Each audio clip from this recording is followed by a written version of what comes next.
you get into those bad situations and you may have a line directly at the basket through the woods. And sometimes the shot may be one of your strengths.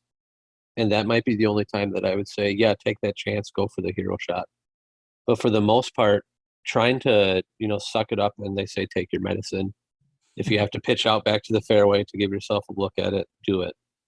But it's really hard to do because everybody wants to try and win, no matter if you're playing with your buddies, playing a league, playing a tournament. Everybody wants to try and win. But I think the adage you have to think about is, you can't win the tournament on one hole, but you can certainly lose the tournament on one hole. If your first hole is all of a sudden you're in the woods, you need a hero shot and you're taking it and you take an eighth, well, you're trying to play catch up at that point. You got to hope that you can gain a ton of strokes on people the rest of the round. It's tough, right? Everybody wants to throw a better shot. And that's where you'll hear people say, have a short attention span.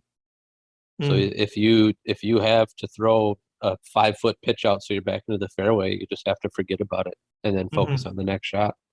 And every once in a while I'll realize I'm really good at it because we'll get done with the hole and we'll get to the next tee pad and they're like, all right, what'd you get?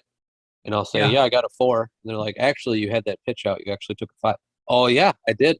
I completely forgot about it. That little 5-foot pitch out, it's immediately behind me. I completely forget about it. But it's really hard while you're there sitting behind your shot. Like, man, there's the line. It's right there. I can see the basket. But the probability of me hitting that is 25%.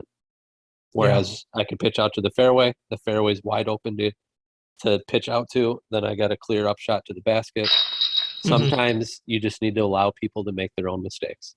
Yeah, you take enough eights, eventually you say, I don't like eights anymore. 5 sound better. Yeah, you'll figure out a way to stop doing it. And you do it enough times and you're like, man, I missed cash by 1 or 2 strokes.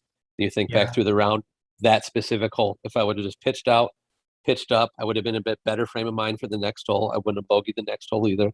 And then usually, you take an 8, that sticks with you for a couple of holes, especially if you're a newer player. I would have been in a better mindset for the next 3 holes. I might have gotten a birdie here or a par there. I could have won. And all of a sudden you go back through your round, you're like, man, that one hole cost me this much. Yep. So I think a lot of it is experience. If you got the mental fortitude, just be like, screw it. I'll just pitch out, pitch my upshot, take a 4, move on. Like I said, you can't win a tournament in one hole, but you can certainly lose it in one hole. You got to have that mentality.